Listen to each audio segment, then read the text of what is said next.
Hello दोस्तों, आप लोगों का फिर से एक बार स्वागत है इस यूट्यूब चैनल पे। आज हम देखने वाले हैं सॉलिड स्टेट को पढ़ेंगे। एमएससी थर्ड सेम का ये सिलेबस है यूनिवर्सिटी के। अगर सिलेबस में हम देखें तो सबसे पहले हम इसको समझने से पहले हम समझते हैं क्या होता है मैटर, है ना। क्योंकि मैटर के स्टेट्स में ही आता है सॉलिड स्टेट आपका। तो मैटर क्या होता है? कोई भी चीज़, एनीथिंग ऑक्यूपाई, एनीथिंग ऑक्यूपाइज क्या, वॉल्यूम या फिर वॉल्यूम एंड मास। कोई भी चीज़ हो जो, कोई भी चीज़ जो क्या करे, वो जिसमें वॉल्यूम हो, जिसमें मास हो, उसको क्या बोलते हैं हम लोग? मैटर बोलते हैं, द्रव्य बोलते हैं। हिंदी में बोलते हैं द्रव्य। तो द्रव्य क्या होता है? जिसमें मास हो और वॉल्यूम हो। ऐसा कोई भी चीज़ जो अपने पास मास या वॉल्यूम रखता हो, मैटर कहलाता है। अब मैटर के स्टेट्स पढ़ते हैं हम लोग, स्टेट्स ऑफ मैटर, है ना। इसमें हम लोग पढ़ते हैं चार टाइप से।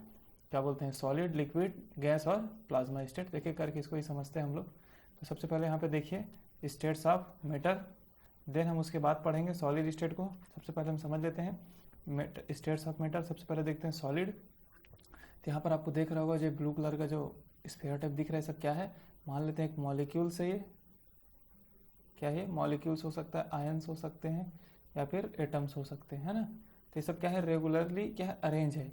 वो दिख रहा है यहाँ पर, ये फिक्स क्या है? पूरे अरेंज है ना। रिपीटिंग पैटर्न में अरेंज है ये, और रेगुलर अरेंजमेंट है। तो सॉलिड के केस में क्या होता है? जो भी मॉलिक्यूल्स आयंस हैं वो रेगुलर अरेंज होता है, जिससे सॉलिड हमारा बना हुआ है। ठीक है। तो इसलिए और कि इस रेगुलर अरेंज होने की वजह से अच्छे से अरेंज है ये। तो इसमें फोर्स कैसा लगेगा? स्ट्रांग फोर्स काम करेगा इसमें, है ना। स्ट्रांग फोर्स लगा है इनके मॉलिक्यूल्स के बीच में। तो पहला केस समझ लिया हम लोग। सॉलिड के केस में देखें तो क्या है? रेगुलर अरेंज था इसमें, सभी मॉलिक्यूल्स हो गए, आयंस हो गए, आपके एटम्स हो गए, इनके बीच क्या है? स्ट्रांग फोर्स होता है, क्योंकि रेगुलरली अरेंज है तो बॉन्ड इनका क्या है? स्ट्रांग है। तो स्ट्रांग बॉन्ड होने की वजह से इसको हम बोल सकते हैं कि इनका देखो बॉन्ड स्ट्रांग है, तो इनका शेप भी सेम, शेप क्या होगा? डेफिनिट शेप होगा। हमें एक फिक्स शेप मिलेगा, है ना। शेप आकृति से क्या होगा? फिक्स होगा। और हमें क्या मिलेगा? फिक्स इसका वॉल्यूम मिलेगा। तो वॉल्यूम और शेप सॉलिड के केस में क्या होता है? फिक्स होता है। क्यों फिक्स होता है? क्योंकि इनके बीच स्ट्रांग बॉन्ड होता है और अच्छे से ये अरेंज्ड होते हैं। नीचे में लिखा है the molecules that make up a solid are arrange in a regular repeating patterns. वही चीज लिखा जो मैंने बता दिया। इनके बीच स्ट्रांग बॉन्ड होता है, बट इन बॉन्ड के बीच थोड़ा बहुत वाइब्रेशन पॉसिबल है। ठीक है। तो इसमें क्या हो गया? इसका शेप और वॉल्यूम फिक्स हो गया। सेकंड केस देखते हैं हम, लिक्विड के केस देखते हैं। तो लिक्विड के केस में हम देख रहे हैं, तो इसको एक कंटेनर में हम लिक्विड को लिए हैं। तो ये भी सब क्या है? उसके मॉलिक्यूल्स को दिखा रहे हैं, है ना। तो मॉलिक्यूल्स के बीच एक सॉलिड की जितना तो स्ट्रांग बॉन्ड नहीं होगा, थोड़ा बॉन्ड होगा, लेकिन उससे वीक होगा थोड़ा, है ना। वीक होने की वजह से क्या होता है? एक मॉलिक्यूल एक दूसरे के ऊपर फ्लोट कर सकता है, एक दूसरे के ऊपर फ्लो हो सकता है ना। ठीक है। लिक्विड में आप लोग देखे होंगे, लिक्विड क्या होता है? फ्लो होता है। क्यों होता है? क्योंकि इनके मॉलिक्यूल के बीच उतना स्ट्रांग बॉन्ड नहीं होता, इसलिए एक दूसरे के ऊपर ये फ्लो कर सकते हैं। तो फ्लो कर सकते हैं मतलब इनके बीच जो इसका शेप है वो क्या हो गया? फिक्स नहीं है ना। शेप इनका फिक्स नहीं होगा, क्योंकि ये मॉलिक्यूल एक दूसरे पे क्या कर रहे हैं? फ्लो कर रहे हैं। तो शेप कैसा होगा? वो कंटेनर के साइज पे डिपेंड करेगा। जिसमें हम लोगों ने लिक्विड को लिया है उसके साइज के जैसे हमें लिक्विड का शेप दिखेगा, कंटेनर के साइज के जैसा ही लिक्विड हमें दिखेगा। तो उसके बाद हम देख लेते हैं इसका वॉल्यूम। वॉल्यूम तो फिक्स होगा, आपको पता है। चाहे 2 लीटर लिक्विड है तो 2 लीटर ही रहेगा वो, कोई भी कंटेनर में ले लें हम। तो वॉल्यूम इसका फिक्स होता है और शेप फिक्स नहीं होता है लिक्विड के केस में। उसी को यहाँ पर लिखा गया है, इनके बीच बॉन्ड्स होते हैं ना। अब थर्ड केस में देखते हैं हम लोग, गैस के केस में। तो गैस के केस में क्या होगा? मॉलिक्यूल किससे बना है? गैस के मॉलिक्यूल्स या जो भी मॉलिक्यूल से बना हुआ है, देख रहे हो आप गैस के मॉलिक्यूल से ये। तो गैस के मॉलिक्यूल्स क्या है? रेंडमली ओरिएंटेड होता है, मूव करते रहता है सभी डायरेक्शंस पे, है ना। अलग अलग डायरेक्शंस पे गैस के मॉलिक्यूल्स मूव कर रहे हैं, तो इनका क्या होगा? शेप भी सही, शेप फिक्स नहीं होगा, है ना, क्योंकि मॉलिक्यूल फिक्स है ही नहीं है। बॉन्ड इनके बीच और बहुत वीक बॉन्ड है। वीक क्यों? शेप फिक्स नहीं, क्योंकि वीक बॉन्ड है। तो मॉलिक्यूल क्या है? रेंडम ओरिएंटेड है, रेंडमली मूव कर रहे हैं। वीक बॉन्ड में क्या पढ़ते हैं हम लोग? जैसे कि वंडर वाल्स फोर्स, ये सब है इनमें वीक फोर्स, है ना। तो वीक फोर्स होने की वजह से मॉलिक्यूल्स एक दूसरे के पास ही नहीं है, उनके बीच बहुत कम ही अट्रैक्शन फोर्सेस है। तो इनका शेप अलग अलग हो रहा है, क्योंकि अलग अलग डायरेक्शन में मूव कर रहे हैं। वॉल्यूम इनका वॉल्यूम भी फिक्स नहीं होता है गैस का। क्यों फिक्स नहीं होता वॉल्यूम? रीज़न ये है कि ये सिस्टम, अगर इतने को हम सिस्टम कंसीडर कर रहे हैं, यहाँ तक को मान लेते हैं, यहाँ पे जितना जो यहाँ पे दिख रहा है, तो गैस के मॉलिक्यूल्स मूव करके कहाँ चला जाएगा? सराउंडिंग्स में चला जा सकता है। क्योंकि वो तो मूवमेंट कर रहे हैं ना, तो सराउंडिंग्स में भी जा सकता है। तो इनका वॉल्यूम भी फिक्स नहीं होगा, क्योंकि ये फिक्स अमाउंट इतना नहीं है। गैस के मॉलिक्यूल्स सराउंडिंग्स में भी जा रहे हैं, कुछ सिस्टम्स में है, तो इस वजह से इनका वॉल्यूम भी फिक्स नहीं होगा और ना ही इनका शेप फिक्स होगा। रीज़न क्या है? वीक वंडरवाल फोर्स होने की वजह से मॉलिक्यूल्स एक दूसरे को उतना अट्रैक्ट नहीं होते हैं, तो ये रैंडमली मूव करते रहते हैं। अब हम थर्ड देख लेते हैं, प्लाज्मा स्टेट। जैसे कि मैं यहाँ पे ले लेता हूँ एक सोडियम को हम लोग बहुत ज़्यादा हीट दिए तो क्या कन्वर्ट होगा? सोडियम प्लस और इलेक्ट्रॉन। वैसे और एक और सोडियम ले लिया, उसको भी हीट दिए तो क्या कन्वर्ट होगा? सोडियम प्लस और इलेक्ट्रॉन। तो ऐसे बहुत सारे सोडियम प्लस और इलेक्ट्रॉन आपस में मिक्सचर बना करके क्या बना लेते हैं? मिक्सचर को ही इनके क्या बोलेंगे? सोडियम प्लस और इलेक्ट्रॉन के मिक्सचर को ही, है ना, मिक्सचर को ही क्या बोलते हैं हम लोग? प्लाज्मा स्टेट बोलते हैं। यहाँ पे सोडियम प्लस है, आप कोई से भी एक आयन ले सकते हैं, जैसे लिथियम प्लस हो गया, पोटेशियम प्लस हो गया, ऐसे कोई भी जो इलेक्ट्रॉन रिलीज करता हो तो क्या हो गया इसमें? सोडियम प्लस क्या है? एक टाइप से न्यूक्लियाई है, वो सोडियम का न्यूक्लियाई है प्लस इलेक्ट्रॉन। तो बहुत सारे इलेक्ट्रॉन्स और न्यूक्लियाई के मिक्सचर को ही हम लोग क्या बोल देते हैं? Plasma state. वे कैसे हमें कैसे पॉसिबल हुआ ये? जब इसको हम लोग बहुत ही ज़्यादा हीट दिए हैं तब। तो ये वाला हम यहाँ पे लिखा है, at the very high temperature of stars atom lose their electrons and the mixture of electrons and nuclei that result in A plasma state of matter. तो सिंपल से कैसे मैंने बता दिया, यहाँ हो गए 3 चीज़ आपको बता दिया मैंने, सॉलिड, लिक्विड, गैस और एक प्लाज्मा स्टेट, है ना। अब हम देख लेते हैं अपना जो मेन टॉपिक है सॉलिड स्टेट के बारे में। तो सॉलिड स्टेट के लिए मैंने सबसे पहले बताया कि ना, तो इसका कोई सॉलिड स्टेट में क्या होता है? वॉल्यूम फिक्स होता है और शेप भी फिक्स होता है। शेप और वॉल्यूम दोनों फिक्स होता है, क्योंकि इसमें स्ट्रॉन्ग बॉन्ड होता है, अट्रैक्शन फोर्स इसका क्या होता है? स्ट्रॉन्ग होता है। दूसरा, इसमें पार्टिकल्स मैंने बोला रेगुलरली अरेंज होता है और क्लोज्ड होता है। अच्छे से देख रहे हैं यहाँ पे, इस सॉलिड वाले केस में आप देख रहे हो तो इसमें क्या है? अच्छे से ये अरेंज है ना, रेगुलरली क्लोज्ड है एक दूसरे से। तो बस इनके बीच क्या पॉसिबल है बोला था? वाइब्रेशन पॉसिबल है, एक दूसरे पे ये फ्लो नहीं होते। फ्लो किस में होते हैं? लिक्विड के केस में होते हैं। इसको भी हम लोगों ने भी देख लिया है ना। और सॉलिड्स क्या होता है? रिजिड होता है। आपको पता है जब स्ट्रॉन्ग बॉन्ड होगा तो मॉलिक्यूल क्या होगा? एक दूसरे पे रिजिड होगा, मतलब टफ हो जाएगा। क्या क्यों होता है रिजिड? क्योंकि स्ट्रॉन्ग फोर्सेज होता है किनके बीच? बिटवीन मॉलिक्यूल्स, आयन या जो भी एटम्स हम लोग पढ़ते हैं ना। और they can not be compress easily. आपको पता है बॉन्ड स्ट्रांग है, अच्छे से फिट है ना। इसमें जो मॉलिक्यूल्स है, आयन्स, एटम्स है जो भी, तो क्या होगा? इसको हम कंप्रेस करना चाहेंगे थोड़ा बहुत बस होगा, लेकिन इजिली कंप्रेस ये नहीं होगा। लिक्विड हो सकता है, गैस हो सकता है, प्लाज्मा भी हो सकता है, बट ये सॉलिड के केस में इजिली कंप्रेस नहीं होता है। तो इतना हमें आइडिया होना चाहिए सॉलिड स्टेट के बारे में। अब हम लोग देखते हैं सॉलिड स्टेट को पढ़ते हैं। इसमें हम देखते हैं क्रिस्टलाइन और एमरफस सॉलिड के बारे में, ठीक है। क्योंकि हम लोग पढ़ते हैं सॉलिड्स में 2 टाइप्स में डिवाइड किए हैं ना उसको, क्रिस्टलाइन फॉर्म में और एक होता है एमरफस फॉर्म में, ठीक है। ये हो गया एमरफस सॉलिड और क्रिस्टलाइन सॉलिड। क्रिस्टलाइन सॉलिड को ही हम लोग क्या बोल देते हैं? ट्रू सॉलिड बोल देते हैं, क्योंकि जो सॉलिड का प्रॉपर्टीज़ है कि शेप इसका चेंज नहीं होना चाहिए, है ना, इस वॉल्यूम चेंज नहीं होना चाहिए, इसमें है इसको, जबकि हम सूडो सॉलिड बोल देते हैं। सूडो सॉलिड, यहीं कहीं पर आपको ट्रू सॉलिड या सूडो सॉलिड भी लिखा होगा, इसलिए मैंने यहाँ पे बता दिया, ठीक है। तो यहाँ पर हम नीचे डायग्राम में देख लेते हैं थोड़ा सा। ये हो गया क्रिस्टलाइन सॉलिड को दिखा रहा हूँ यहाँ पे। तो यहाँ पे देख रहे हो जो भी एटम्स है, मॉलिक्यूल्स हैं, है ना, ये क्या है? रेगुलर पैटर्न में अरेंज है। जैसे कि यहाँ पे दिख रहा है आपको, रेगुलर अरेंज है, अच्छे से ये फिट है एक दूसरे पे, है ना। तो इससे क्या होगा? ये बहुत, इसका शेप भी फिक्स हो जा रहा है क्योंकि ये रेगुलर अरेंज है, इसमें डिस्टर्बेंस नहीं है। जबकि इस अमरफस के केस में, जैसे यहाँ पे दिखा रहा है आपको, ये रेंडम थोड़ा ओरिएंटेड है, बीच बीच में क्या है? इसके स्पेस है, मतलब अच्छे से ये बॉन्ड इनमें नहीं है। इसमें वीक बॉन्ड भी है, इसमें स्ट्रॉन्ग बॉन्ड भी है। एमरफस के केस में क्या मिलेगा हमें? वीक बॉन्ड भी मिलेगा और स्ट्रॉन्ग बॉन्ड भी मिलेगा, ठीक है। लेकिन अगर हम इसके केस में बोल रहे हैं, क्रिस्टलाइन के केस में, तो हमें स्ट्रॉन्ग बॉन्ड मिलेगा। तो स्ट्रॉन्ग बॉन्ड के होने की वजह से इनका शेप और ज्योमेट्रिकल जो फॉर्म है दोनों शेप है, मतलब फिक्स है। जबकि एमरफस के केस में इसका ज्योमेट्रिकल जो स्ट्रक्चर होगा या शेप होगा वो फिक्स नहीं होगा। इसी यही पहला पॉइंट है हमारा। यहाँ पे जैसे लिखा है, दे have A definite shape and geometrical form, मैंने बता दिया स्ट्रॉन्ग फोर्स की वजह से। और they do not have a definite geometrical form, क्योंकि इनके बीच वीक और स्ट्रॉन्ग बॉन्ड है, तो इनका जो ज्योमेट्रिकल शेप होना चाहिए वो थोड़ा डिस्टर्ब हो रहा है। अब हम अगला पॉइंट देखते हैं, दे have A sharp melting point. अब समझ लेते हैं शार्प मेल्टिंग पॉइंट, है ना। तो सबसे पहले लिखते हैं हम लोग क्रिस्टलाइन के केस में देखते हैं मेल्टिंग पॉइंट क्या होता है। किसी भी को हमें मेल्ट करना है ना, तो उसमें हमें टेम्परेचर देना पड़ता है। तो टेम्परेचर ही क्या है? उसका मेल्टिंग पॉइंट है। मेल्टिंग पॉइंट कहने का मतलब सिंपल सी बात है, टेम्परेचर। तो क्रिस्टलाइन जो सॉलिड्स होते हैं उनका मेल्टिंग पॉइंट अगर हम उनको टेम्परेचर देते हैं तो वो मेल्ट हो जाता है। तो मेल्ट हो गया, मान लो 273 डिग्री सेल्सियस पे वो मेल्ट हो गया। ठीक है, ये क्रिस्टलाइन के लिए हो गया।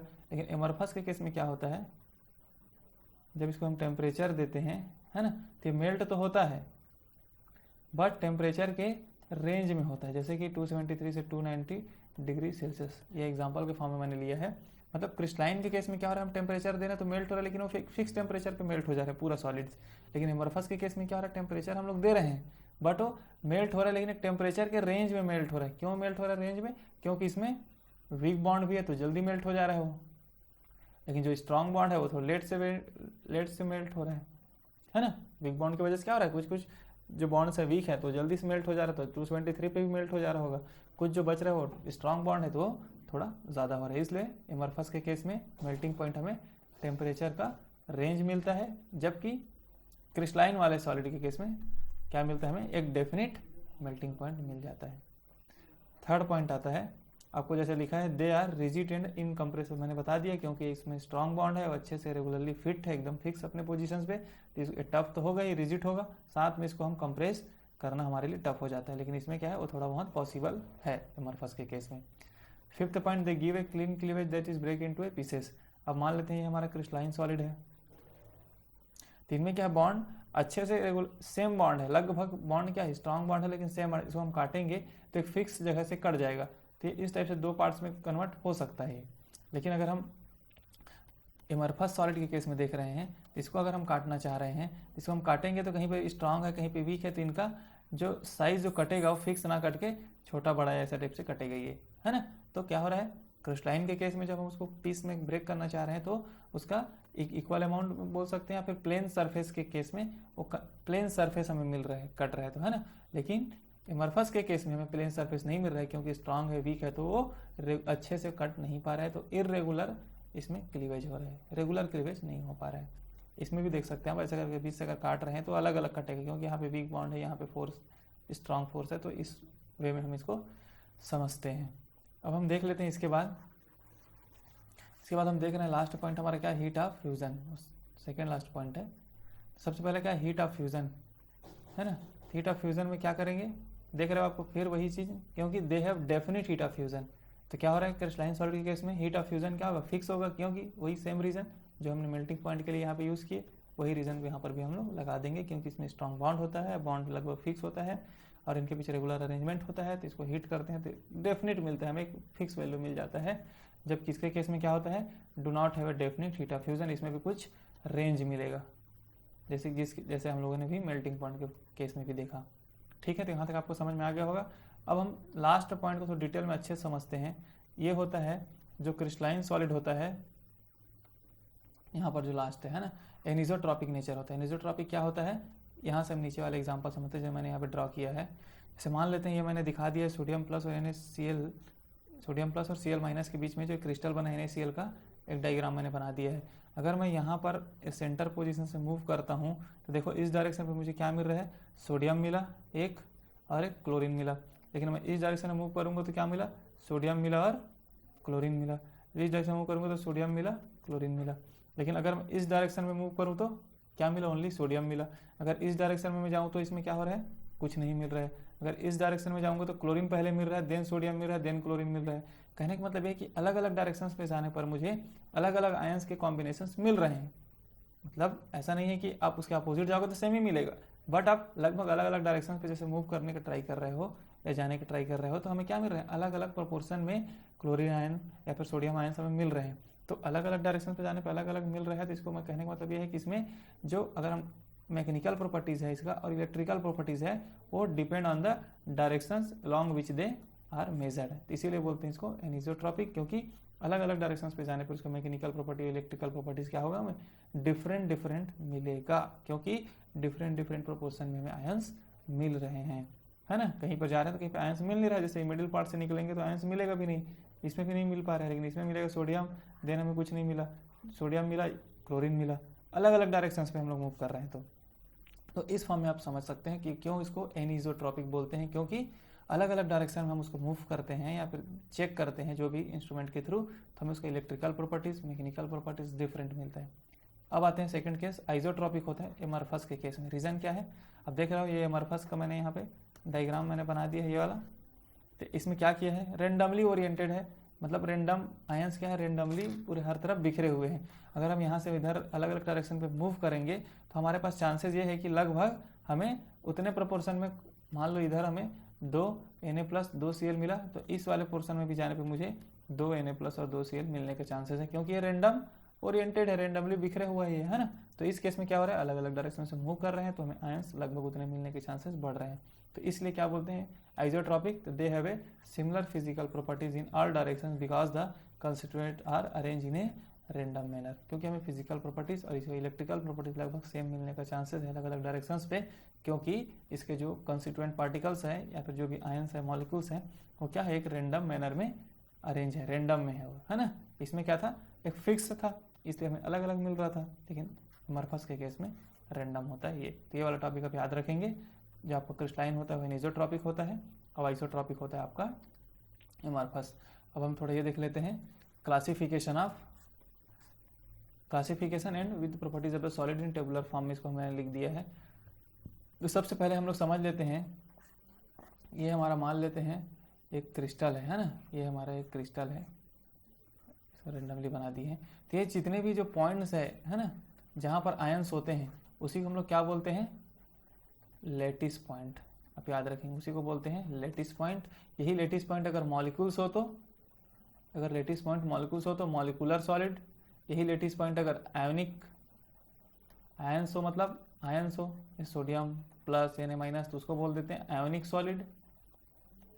आ रहा है समझ। लेटिस पॉइंट क्या हो, मॉलिक्यूल्स हो तो मॉलिकुलर सॉलिड, और लेटिस पॉइंट अगर आयंस हो, इसी लेटिस पॉइंट में आयंस हो तो आयोनिक सॉलिड। और यही लेटिस पॉइंट आपको मान के चलो क्या हो, मेटल्स हो और इलेक्ट्रॉन्स हो। मेटल और इलेक्ट्रॉन्स अलग अलग पोजीशंस पे हैं, मतलब अलग अलग लेटिस पॉइंट्स पे, तो इसको बोल देते हैं मेटेलिक सॉलिड।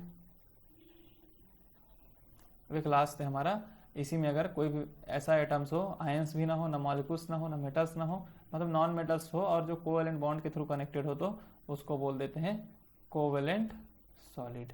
तो डिफरेंस मैंने पहले बता दिया आपको, लेटिस पॉइंट पे अलग अलग पोजीशंस पे अलग अलग मॉलिक्यूल्स, आयंस, मेटल्स, अगर कोवेलेंट मॉलिक्यूल्स होते हैं तो उसके हिसाब से उसका नाम अलग अलग लिया जाता है ना। तो सबसे पहले देखते हैं मॉलिकुलर सॉलिड। मॉलिकुलर सॉलिड में 3 है, नॉन पोलर, पोलर और हाइड्रोजन बॉन्डिंग। तो मॉलिकुलर सॉलिड में नॉन पोलर कहने का मतलब ये है, जैसे 2 क्या ले लिए, 2 CH4 है ना, 2 CH4 ये क्या है, ये नॉन पोलर है, इसमें कोई भी प्लस माइनस जनरेट नहीं होता है। तो 2 CH4 के बीच में अगर कोई क्रिस्टल बना हुआ है, मतलब लेटिस पॉइंट में CH4 क्योंकि मॉलिक्यूल्स हैं, ये नॉन पोलर है, तो इस केस में जो बनता है उसको नॉन पोलर मॉलिकुलर सॉलिड बोलेंगे। इसमें क्या है, कंस्टिट्यूएंट पार्टिकल मॉलिक्यूल्स है, क्या फोर्स लगेगा, देखो जहाँ पर कुछ भी फोर्स नहीं है, क्योंकि यहाँ पर डाइपोल मोमेंट जनरेट नहीं हो पा रहा है। इससे पहले इस एग्जाम्पल को देख लेते हैं पोलर वाले केस में। जैसे मान लेते हैं HCl और ये हो गया हमारा HCl। तो आपको पता है Cl- के इलेक्ट्रॉन ज़्यादा होने की वजह से डाइपोल जनरेट होगा, इधर प्लस इधर माइनस।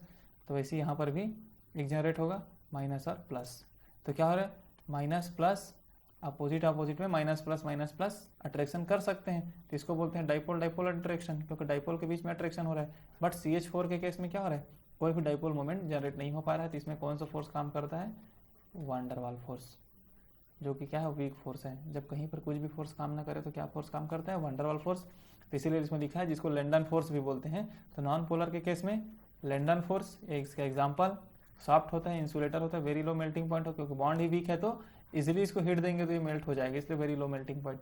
पोलर के केस जैसे मैंने बता दिया HCl, इसमें कौन सा बॉन्ड लग रहा है, तो डाइपोल इंटरेक्शन, जैसे मैंने बताया यहाँ पर है ना, डाइपोल इंटरेक्शन लग रहा है, इसमें सॉफ्ट होता है, इंसुलेटर होता है, ये इसका मेल्टिंग पॉइंट थोड़ा लो होता है, इसका वेरी लो होता है क्योंकि बहुत ही वीक है, ये लो होता है ना, क्योंकि डाइपोल इंटरेक्शन भी उतना भी स्ट्रांग नहीं है कि बॉन्ड को अच्छे से रख सके वो, बट वान डर वाल फोर्स से थोड़ा स्ट्रांग होता है। वैसे हाइड्रोजन बॉन्डिंग होगा HF के बीच, हाइड्रोजन और कोई भी इलेक्ट्रोनेगेटिव एटम, मेनली हम क्या देखते हैं, ऑक्सीजन और नाइट्रोजन, फ्लोरीन ऑक्सीजन नाइट्रोजन के बीच अगर बॉन्ड हो हाइड्रोजन का तो उसको बोलते हैं हाइड्रोजन बॉन्डिंग। ये भी थोड़ा स्ट्रांग बॉन्ड होता है, वे इसको किस में रखा गया है, इसमें हाइड्रोजन बॉन्डिंग होता है, ये हार्ड होता है इंसुलेटर, इसमें भी लो होता है। ठीक है, अब हम देखते हैं आयनिक सॉलिड। जैसे NaCl जो हम पढ़ते हैं वही इसमें आयनिक सॉलिड में आ जाएगा। तो इसमें कौन सा फोर्स होता है आयनिक सॉलिड में, इलेक्ट्रोस्टैटिक फोर्स है ना, प्लस और माइनस के बीच जो फोर्स लगता है उसको क्या बोलते हैं, इलेक्ट्रोस्टैटिक फोर्स। ये हार्ड होगा क्योंकि ए बॉन्ड थोड़ा स्ट्रांग होता है, तो इसका फिजिकल प्रॉपर्टीज भी हार्ड हो गया, इसका मेल्टिंग पॉइंट भी हाई हो गया, क्योंकि ये बॉन्ड ही स्ट्रांग है। अब आयंस के बीच में अगर बॉन्ड कोई बना हुआ है तो क्या होगा, स्ट्रांग हो रहा है तो उसका मेल्टिंग पॉइंट भी हाई होगा। क्यों मेल्टिंग पॉइंट हाई होगा, क्योंकि उसको हम मेल्ट करना चाहते हैं तो उस बॉन्ड को तोड़ना पड़ेगा। और देखते हैं इंसुलेटर होता है ये सॉलिड स्टेट में, बट इसको हम आयंस को मॉल्टेन स्टेट में ले जाएं, है ना, पिघला दें, तो क्या हो जाएगा, ये कंडक्टर की तरह बिहेव करने लगता है। ठीक है, अब आते हैं मेटालिक सॉलिड। मेटालिक सॉलिड में क्या होता है, मैं जैसे बता दिया, ये जैसे मान लेते हैं एक क्रिस्टल है हमारा, है ना, तो क्या होना चाहिए, एक पोजीशन पे कोई भी मेटल्स हो गए Na+, फिर इलेक्ट्रॉन्स, फिर Na+, फिर इलेक्ट्रॉन्स, अगर इस टाइप से अगर कोई बना हुआ है ना, मेटल आयंस और इलेक्ट्रॉन्स के बीच में अगर कोई बॉन्ड है, या फिर लेटिस पॉइंट में क्या होना चाहिए, मेटल आयंस होना चाहिए, इलेक्ट्रॉन्स होने चाहिए, तो उस केस में जो बनता है उसको हम लोग बोलते हैं मेटेलिक सॉलिड। इसमें कौन सा बॉन्ड होगा, मेटेलिक बॉन्ड होगा। और एग्जाम्पल क्या है, आयरन और कॉपर। ये भी हार्ड होता है, कंडक्टर होता है। क्यों कंडक्टर होता है, क्योंकि इसमें फ्री इलेक्ट्रॉन्स है ना, इलेक्ट्रॉन्स में बोला मेटल्स आयंस और इलेक्ट्रॉन्स के बीच बना है, तो इसमें इलेक्ट्रॉन्स तो मिल ही रहे आपको, इलेक्ट्रॉन जहाँ पर होगा वहाँ पर कंडक्टिविटी फ्लो होगा, इसीलिए इसमें कंडक्टर है ये हाई होता है, इसका भी मेल्टिंग पॉइंट को हाई मिलेगा। फिर हम देख लेते हैं कोवेलेंट या नेटवर्क सॉलिड। इसमें कोवेलेंट में क्या हो रहा है, हमें कोई भी मॉलिक्यूल्स, यहाँ पे जो लेटिस पॉइंट सोडियम, अगर इस केस में देखें कोवेलेंट के केस में तो ऐसा कर देंगे, है ना, तो यहाँ पर क्या होगा, कोई भी एटम्स होगा, जैसे मान लो यहाँ पर जैसे लिखा है कार्बन हो गया, कार्बन कार्बन के बीच बहुत सारे कार्बन है, तो इनके बीच क्या होगा, कोवेलेंट बॉन्ड बनेगा। तो कोवेलेंट बॉन्डिंग की वजह से जो बन रहा है उसको बोलते हैं हम लोग कोवेलेंट सॉलिड्स। और ये भी हार्ड होता है, ये इंसुलेटर होता है, ये भी क्या होता है, इसका मेल्टिंग पॉइंट वेरी हाई होता है। तो यहाँ तक हम लोगों ने समझ लिया, टाइप्स ऑफ सॉलिड भी समझ लिए, क्रिस्टलाइन अमorphous का डिफरेंस भी समझ लिए, और हम लोग स्टेट्स ऑफ मैटर का भी समझ लिए। नेक्स्ट वीडियो लेक्चर में हम समझते हैं क्रिस्टल क्या होता है, क्रिस्टल डिफेक्ट क्या होता है, एक एक करके समझेंगे। तो आज के लिए इतना ही, धन्यवाद, थैंक यू।